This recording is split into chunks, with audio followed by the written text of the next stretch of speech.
गुजरात में चुनावी माहौल बनता जा रहा है, तब कांग्रेस के अभी भी 7 उम्मीदवार जारी करने बाकी है। इन 7 सीटों पर कुछ उम्मीदवारों के नाम तय किए जा चुके हैं और कुछ उम्मीदवारों के नाम जारी किए जाएंगे कुछ ही समय में। इसी विषय पर चर्चा करेंगे आज के इस खास शो में। नमस्कार, मैं हूं हिमानी और आप देख रहे हैं न्यू गुजराती न्यूज।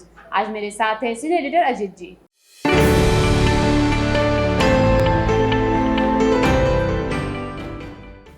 कांग्रेस की अभी 7 सीटों पर उम्मीदवारों के नाम आने बाकी है। इस विषय पर सर आप क्या कहना चाहते हैं? कांग्रेस के 7 सीटों पे जो नाम बाकी है उनमें जूनागढ़, सुरेंद्रनगर, मेहसाणा, बड़ौदा, जाजपुर और नौसाई सर 6 ये वह सीट है जहां तक अभी कांग्रेस ने कैंडिडेट नहीं किया। एक सीट अहमदाबाद ईस्ट ऐसी है जहां पे कांग्रेस ने रोहन गुप्ता को कैंडिडेट डिक्लेयर किया था, लेकिन उन्होंने चुनाव लड़ने से मना कर दिया जी। तो उसके बाद तमाम वो चीजें हुई जो होती हैं। कांग्रेस के पास ये वो सीटें हैं जिनमें से राजकोट एक ऐसी सीट है जो कांग्रेस 2004 में जीती थी। कुंवर जी बावलिया वहां से 2009 में सांसद बने। बाकी जो सीटें हैं वो कांग्रेस की कमजोर सीटें हैं, लेकिन सीईसी हो चुकी है। जितनी जानकारी मेरे पास है तो अगले 1-2 दिन में कांग्रेस की लिस्ट आ जाएगी। जूनागढ़ से हिया जोटवा जो एक्स एमएलए है उनको कह दिया गया है कि आप काम कीजिए, और हिया जोटवा ने अपना काम भी चालू कर दिया है। सुरेंद्रनगर में सेवा दल के प्रेसिडेंट और Koli face ex MLA ज्योतिक Makwana ने भी अपना काम चालू कर दिया है। मेहसाणा में किसी ठाकुर कैंडिडेट को कांग्रेस लाना चाहती है, उस पे बातचीत चल रही है। 2-3 अच्छे नाम हैं, उनमें से जिस पे भी सहमति बनेगी, क्योंकि बीजेपी ने मेहसाणा का कैंडिडेट डिक्लेयर किया है, वहाँ नितिन पटेल फैक्टर है, तमाम दूसरी चीजें जिसके कारण मेहसाणा होल्ड पे है।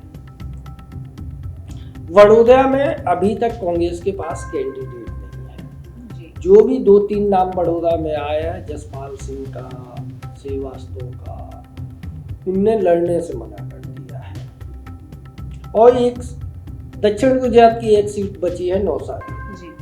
नौसाई में निषद देसाई है, वो चुनाव लड़ने के लिए आगे पीछे हुए है। शैलेश पटेल है और अहमद पटेल की बेटी मुमताज पटेल जी। तो यहाँ पे निर्णय हाईकमान को लेना है कि मुमताज पटेल को चुनाव लड़ाना है या नहीं लड़ाना है, क्योंकि वह भरूच से नौसाई लड़ने जा रही थी और लोकल ऑर्गेनाइजेशन का मानना था कि कैंडिडेट लोकल हो, लेकिन निषद देसाई चुनाव लड़ने से आगे पीछे हो रहा है। तो ये जो मोटा मोटी परिस्थिति है, इसमें एक सीट राजकोट, जो राजपूत समाज के अपोज पुरुषोत्तम रूपाला का बयान, दलित, उसके बाद फिर दलित समाज के खिलाफ बयान जी, इन तमाम चीजों को लेके एकाएक चर्चा में आ गई जी। तो राजकोट से कांग्रेस किसी महिला और राजपूत महिला कैंडिडेट को मैदान में उतारने का मन बना रहा है, जिसमें एक्स महिला प्रेसिडेंट का नाम है। उससे कांग्रेस का ये मानना है कि एक तो राजपूत पोलराइजेशन होगा, दूसरा वहाँ पे जो महिला सेंटीमेंट है उसका फायदा मिलेगा, तो एक लड़ाई बनेगी। राजकोट से शंकर सिंह वाघेला ने भी चुनाव लड़ने की इच्छा अपने निजी लोगों के माध्यम से कांग्रेस नेतृत्व तक पहुंचाई थी, लेकिन कांग्रेस नेतृत्व ने मना कर दिया जी। कांग्रेस नेतृत्व ने उनको काउंटर ऑफर दिया था बड़ौदा का, वो बड़ौदा के लिए शंकर सिंह वाघेला तैयार नहीं हुए, तो वाघेला की बात वहीं पे खत्म हो गई है। तो मोटा मोटी जो है वो ये है कि कांग्रेस की एक जो लिस्ट है वो 1-2 दिन में आ जाएगी। उसमें 4 कैंडिडेटों के नाम होंगे। बड़ौदा, राजकोट और अहमदाबाद ईस्ट के नाम डिक्लेयर होने में अभी 2-3 दिन का और समय लग सकता है। अभी हमने जो बात की राजकोट में जो माहौल चल रहा है बीजेपी और क्षत्रिय समाज के बीच में, तो उससे कांग्रेस को कितना फायदा हो सकता है सर? डूबते को तिनका का सहारा। राजकोट में कांग्रेस लगभग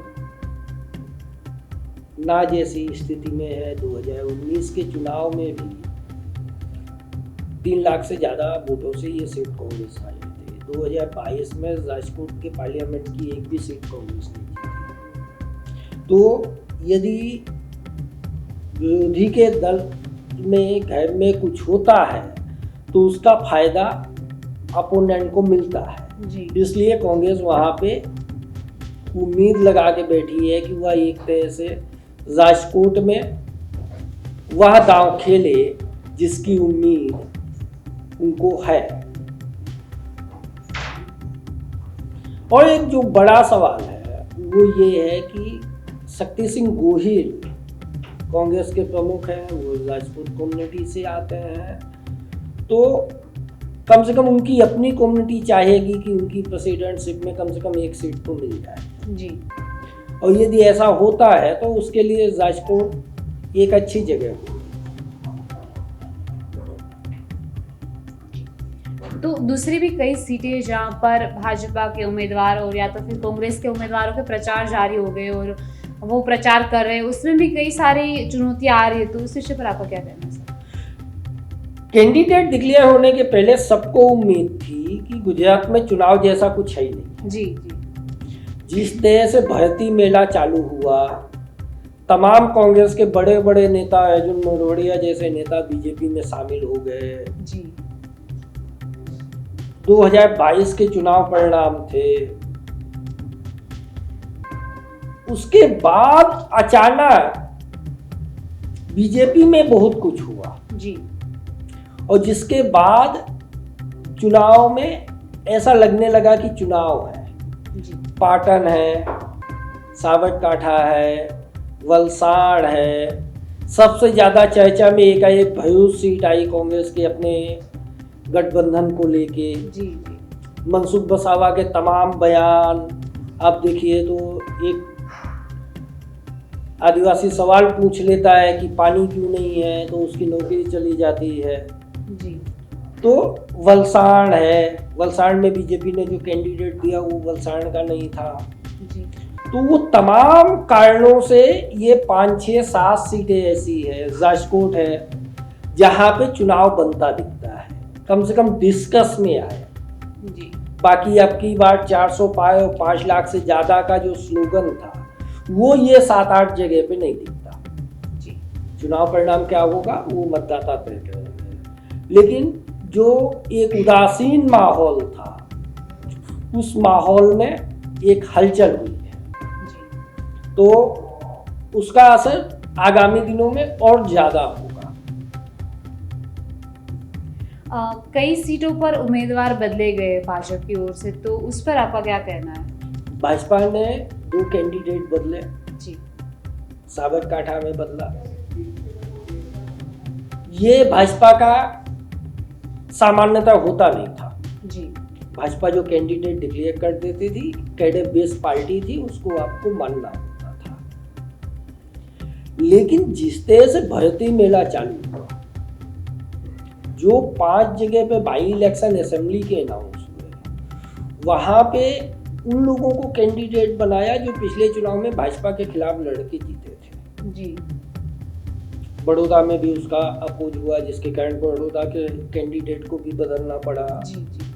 साबरकांठा के कैंडिडेट को बदलना पड़ा। तो उन सब चीज़ों को यदि आप देखें तो इस चुनाव में बीजेपी वर्सेस बीजेपी होता जा रहा, क्योंकि कांग्रेस तो कहीं बची नहीं। जी। तो जब बीजेपी वर्सेस बीजेपी हो रहा तो जो खत्म होती कांग्रेस थी वो एकाएक एक्टिव हो गई। जी जी। उसका ऑक्सीजन लेवल बढ़ गया, उसको कोविड के टाइम का रेमडेसिविर इंजेक्शन भी मिल गया। तो परेश धानानी जिनने राजकोट से लड़ने से मना कर दिया था, एकाएक कवि हो गए, तमाम नए नए ट्वीट आ रहे हैं उनके। जी। तो जब आपको कोई उम्मीद दिखती है तो आप एक्टिव हो जाते हैं। तो यहाँ भी वही हुआ और डेमोक्रेसी के लिए मेरे हिसाब से यह अच्छा है। आज की इस चर्चा में हमारे साथ जुड़ने के लिए धन्यवाद सर।